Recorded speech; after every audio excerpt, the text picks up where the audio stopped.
உண்மையா எதிர்பார்த்துருக்குறோம். ஏன் கேட்டா அவ்வளோ ஜனம் கூட்டம். யாருக்குமே அந்த மாதிரிலாம் பார்த்ததே கிடையாது. அப்புறம் முடியாத கூட்டங்கள், தன்னால வந்த கூட்டங்கள், காசு குத்து வர கூட்டம் இல்லை, உயிராக வந்தோம் நாங்கள். இவர் வேணும் நாட்டுக்கு. சின்ன எம்ஜிஆர் வந்துக்கிறாரு பாரு, மரித்தட்டார் ஒரு பெரிய எம்ஜிஆர், ரெண்டாவது உருவ மாதிரி வந்திருக்கிறாரு. அது போதும் எங்களுக்கு. எங்கள் எல்லாருக்கும் நல்லது செய்வேன் இன்னும் வாக்கு கொடுத்துக்கிறார், செய்வார். அது அவரு வரணும்னு அவசியம் கிடையாது. அவருக்கு சொத்து இருக்குது, எல்லாமே இருக்குது. அவர் படம் நடிச்சாலும் இவ்வளோ கோடி அவ்வளோ கோடி வாங்குறாங்க. அவர் மக்களுக்கோசரம் தான் வர்றாரு அவரு. அதனால் அவருக்கோசரம் நாங்கள் அன்பு கொடுக்குறோம். அவரு தான் அதுக்கு அவருக்கோசரம் தான் நாங்கள் ஓட்டே எல்லாமே போட்டோமே. கருத்து கணிப்புலாம் என்ன சொன்னாங்கன்னா 3வது இடம் தான் வருவார். என் பையன் அழுதுட்டான்.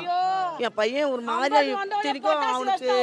அழுதா பாரு, நானே டேய் துட்டு வாங்கின்னு வந்துட்டீங்களாடா, என்னடா தலையை தூக்கி பின்னாடி போட்டுக்கிறாங்க 3வது இடத்துல. கொஞ்ச நேரத்தில் பார்த்தா நம்ம தலை தான் மெயினில் இருக்கிறாரு.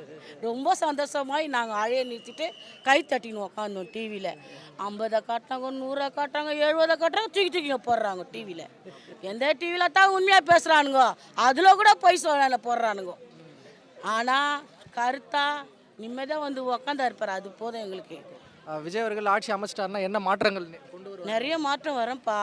போதை ஊசி போவோம், கெஞ்சா ஒழியும், வெடிகாலம் விக்ஸ் குடிக்க வைக்கிறானுங்க பிராந்தி, அது எழுந்துடுவாங்க. அவரை பார்த்தாலுமே குடிக்கிறவங்க போதை பண்றீங்களே, ஐயோ தலை இப்படி இருக்குது, நம்மளும் அப்படியே இருந்துடணும், அப்படியே மாதிரி இருந்துருவாரு. வாலிப புள்ளில திருத்த வச்சாரு. எனக்காக எல்லாம் ஒழுக்கமா இருங்கப்பான்னு எவ்வளவு அமைதியா இருந்ததுங்க தெரியுமா? புள்ளிங்க ஓட்டு வாங்கும் போது எவ்வளவுலாம் தெத்தினோம் தெரியுமா? இதெல்லாம் பழக்கம் வேணாப்பா தம்பிங்களா அப்படி சொன்னாலும், அண்ணாங்களா தம்பிங்களா இந்த பழக்கம் வேணாம், குடும்பத்தை காப்பாத்துங்க, இது பண்ணுங்கன்னு ஒரு வார்த்தை சொல்லிட்டா எங்க பிள்ளைங்க எல்லாமே அந்த பழக்கத்துக்கு போவாதுங்க. இது நிச்சயம் தான். அவருக்காக வாழணும். 5 வருஷம் இல்லை, இன்னும் 5 25 40 50 வருஷம் இருக்கிற வரைக்கும் சரித்திரமாக இருக்கணும்.